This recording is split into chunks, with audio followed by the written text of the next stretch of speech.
Well, good morning, everybody. It's great to have you here this morning. I'm excited about kicking off this next series, Psalms of Thanksgiving.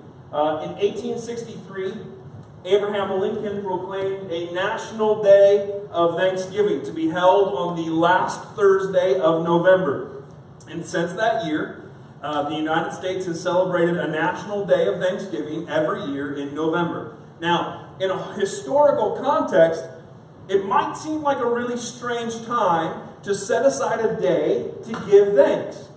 Because after all, the nation at that time was in the midst of a civil war that Lincoln himself described as a civil war of unequaled magnitude and severity. And so in the midst of a time where it would be easy to feel overwhelming despair, Lincoln pushed the country toward Thanksgiving. So it was Lincoln that set in place the Thanksgiving in November, as we kind of all know it now. But of course, there was Thanksgiving before that. As kids, we all learned about the Pilgrims and the Mayflower and the Native Americans, right? Turns out we probably learned all of that wrong.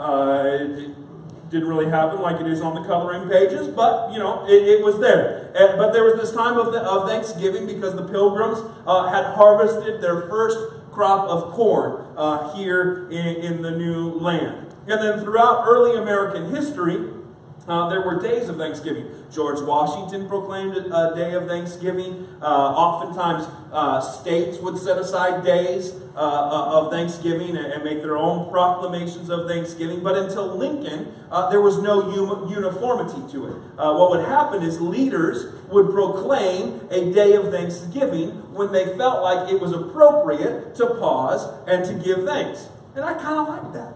Now, don't get me wrong. I don't want to change Thanksgiving, not at all. Thanksgiving is my favorite holiday. That's the best one of all of the holidays. And so I would never want to change it. I'm all for it. But I like the idea of being able to just say, hey, we should just stop and give thanks any time of the year. How awesome would that be? Let's do 2 or 3 Thanksgivings a year. That's all great. And so I like that idea. I think that we need more Thanksgiving in our lives. In fact, I think that the path toward a more open, authentic, and wholehearted life is found and is paved with thankfulness.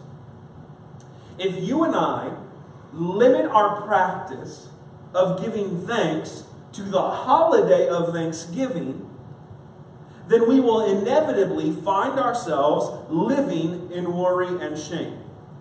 And so over the next few weeks, I want us to look together at some of the Psalms of Thanksgiving and then reach for more thankfulness in our lives. Now, it obviously aligns with the upcoming holiday in just like a week and a half. But if we will embrace the practice of Thanksgiving, then we will transform our lives. And it is a practice that has to be embraced.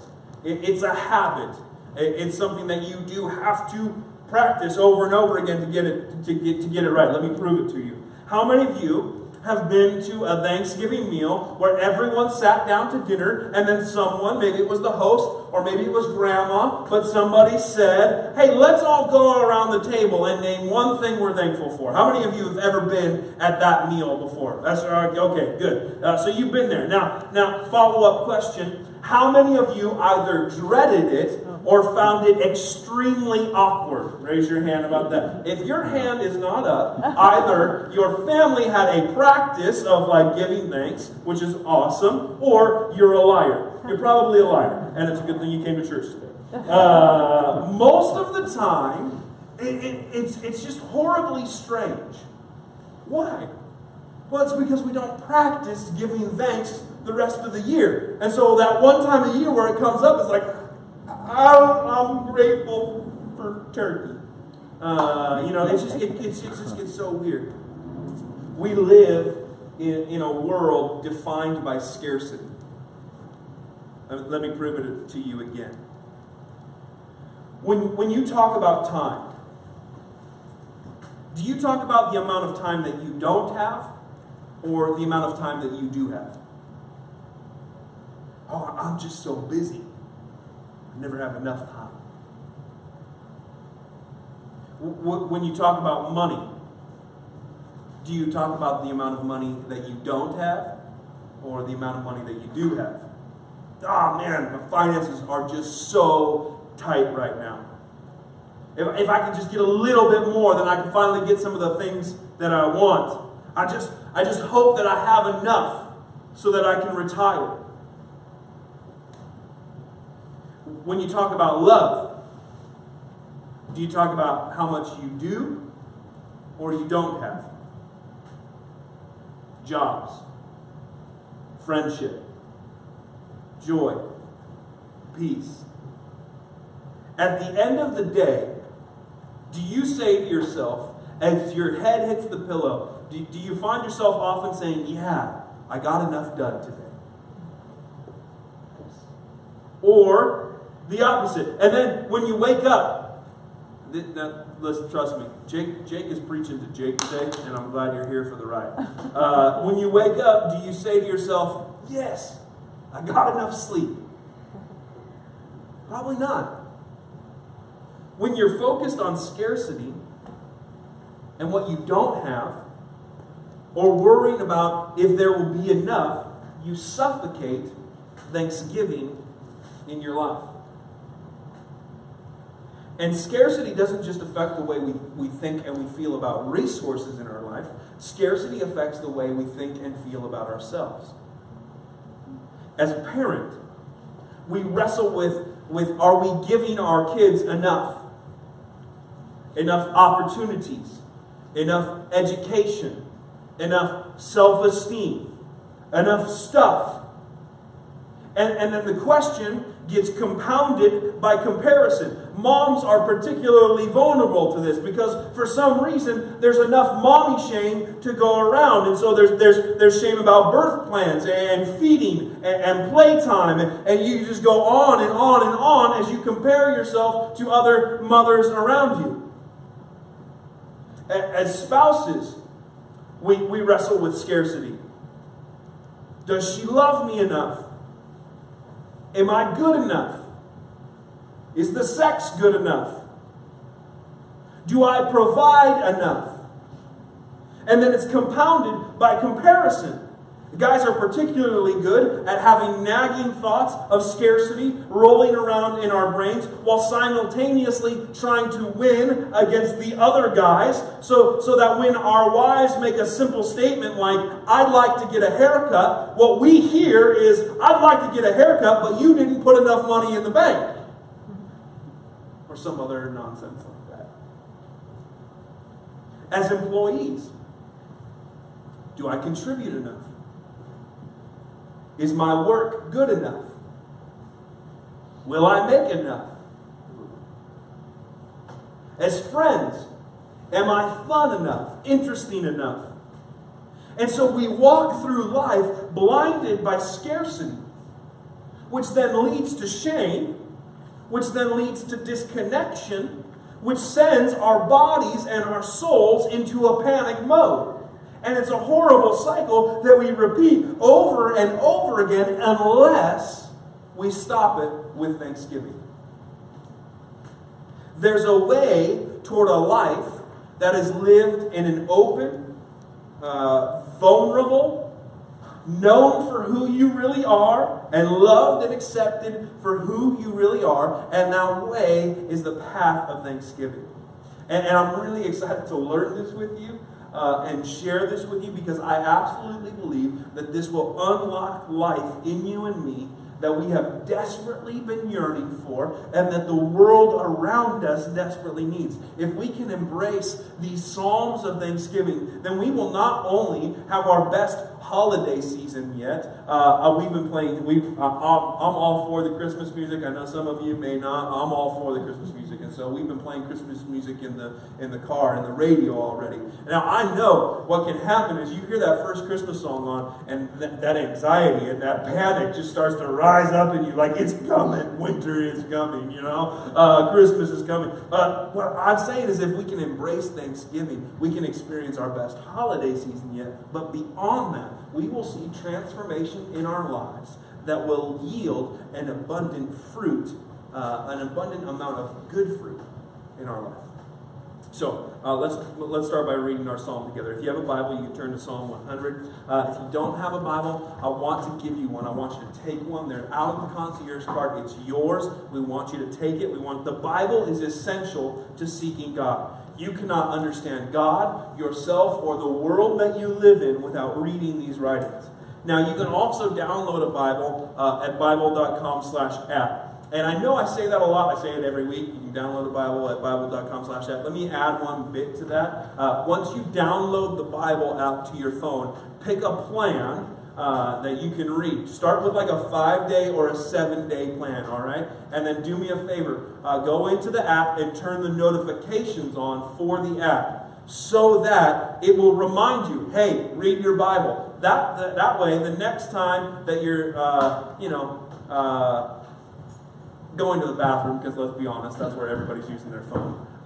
Instead of playing the latest game, you can just get some Bible reading done. So you have a notification. That's just a bonus tip. That one was totally for free today.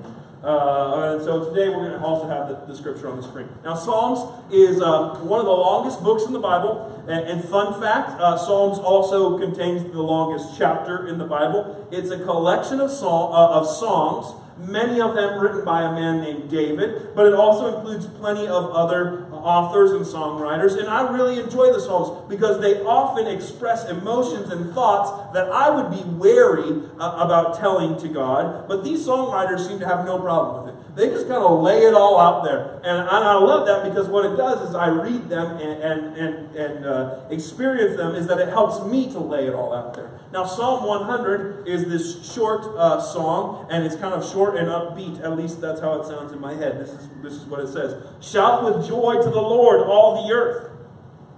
Worship the Lord with gladness. Come before Him singing with joy. Acknowledge that the Lord is God. He made us, and we are His. We are His people, the sheep of His pasture. Enter His gates with thanksgiving. Go into His courts with praise. Give thanks to Him and praise His name. For the Lord is good. His unfailing love continues forever, and His faithfulness continues to each generation. Now there's a lot of thanksgiving going on in this song. If you want to know what thanksgiving looks like, this is a pretty good description. There is shouting with joy. Don't forget the with joy part. With joy is the key. Not just shouting. So shouting with joy. There's worship with gladness. There's singing with joy. Now, if you can do and you are doing those things in your life, then what's happening is you're probably practicing thanksgiving. When you have a focus on thanksgiving, it's easier to shout, worship, and sing with joy in your heart and in your voice. Now, one of the great things is that there is a reciprocal relationship between behaviors and beliefs. So when you believe and embrace thankfulness, then your life will start to exhibit more and more of these behaviors. And then this is the key. And then those behaviors start then to begin to then shape your beliefs. So your thankfulness puts a song on your lips, and then the song then puts more thankfulness in your heart, which it just continues like that. Which means at any time, at any moment in your life, you can measure your thankfulness. Are you shouting? Are you worshiping? Are you singing? Yes? Well, then you've probably been practicing thankfulness. No? Well, then you can make an adjustment. And now here's a pro tip. If you're not shouting, worshiping, and singing, then you're probably not practicing and believing thanksgiving. But if you start shouting, worshiping, and singing, even when you don't feel like it, then your beliefs will start to be shaped by your actions because it's a reciprocal relationship. So that behavior will start to then shape your belief. It will start to change it. In other words, you can fake it until you make it. Don't let scarcity bind and blind you. Shout it and sing it until you believe it. Now, most of this psalm, Psalm 100, are these encouragements, these short encouragements, or these short commands about giving thanks. Shout, worship, sing, acknowledge, enter, go, come, give, and praise. It's all kind of like that's like the whole psalm is those things. There are two sections though that I want us to look at and to reflect on and talk about this week. And I kind of think of these as being the reasons that we do those things. The first comes in verse 3. Here's what it says: He made us, and we are His. We are His people, the sheep of His pasture. Scarcity says, you aren't enough. But the Bible doesn't say that about you. In a world that shouts at us, you aren't enough. And with a mind that constantly reminds us, you're still not perfect. The Bible reminds us, He made us, and we are His. He made you. You are not an accident. You didn't appear by default. You aren't just DNA haphazardly thrown together. You are made. You are valuable. Lately, I've been fascinated with this concept that I heard about. It's called the IKEA effect. And you know the store IKEA. You go there, you buy the things, but you have to put them together, right? The IKEA effect says that you put more value on things that you made yourself. And so even though that coffee table is rickety and it leans to one side, you have more value in it because you put it together. I put those screws in there. And so we ascribe more value to things that we made ourselves. When God looks at you, He doesn't see someone who is deficient in every way. He sees a beautiful human being that He made. And not only did He make you, He chose you. He kept you. It says we are His. He claims us. He's not ashamed of you. He's seen you with no filter, no makeup, messy hair, don't care, and He chooses you. When you fall down, you are His. When you stand up, you are His. When you don't know what to do or where to go, you are His. He made us, and we are His. And because we are His, He will take care of us like a shepherd takes care of the sheep. The shepherd feeds the sheep, protects the sheep, heals the sheep, goes after the sheep. Your bank account is low, but you are His. And the shepherd provides for the sheep. You're hurting, and life feels raw at the moment, but you are His, and the shepherd heals the sheep. You feel inadequate or misunderstood or rejected, but the shepherd goes after the sheep. And look at verse 5. This is the other reason in this psalm. For the Lord is good. His unfailing love continues forever, and His faithfulness continues to each generation. Unfailing, forever, and continues are not scarcity kind of words. Now, you and I may be living in a scarcity kind of world, but God is an abundant God. Don't believe the lies. Don't believe the fears. Now, fear is a deep and powerful motivator. It's why headline writers, computer programmers, politicians, and way too many churches use fear to get you to engage and to react to something, because it's powerful. It's deep within us. And fear and scarcity often go together. But we don't believe in or follow a scarcity God. He is good. His unfailing love continues forever. He was faithful to Abraham's generation, and He was faithful to David's generation, and He was faithful to Jesus' generation, and He was faithful to your parents' generation, and He will be faithful to your generation. And Jesus will be faithful to your kids' generation and to your grandkids' generation and so on and so on. Don't believe the lies. Don't believe the fears. God is more than enough. And because He chose you, you are more than enough.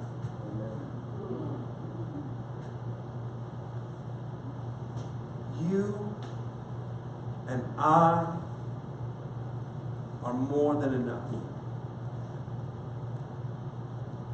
There's not a day that goes by that I don't wake up and have some kind of scarcity thought go through my head. Am I enough? Will there be enough?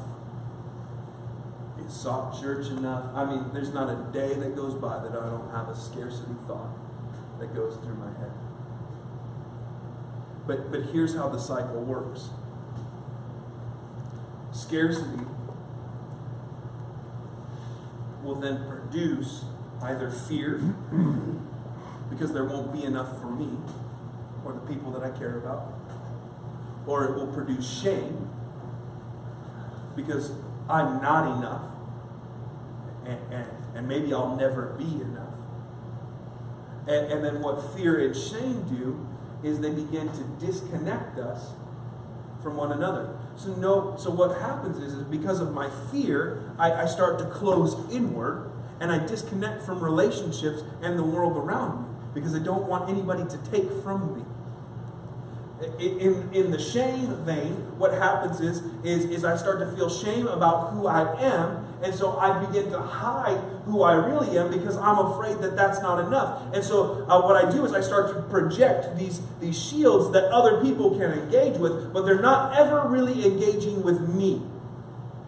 They're engaging with the projection of me that I have used to protect myself from fear or from shame. And what happens is that then I still feel that disconnection because I know I'm disconnected,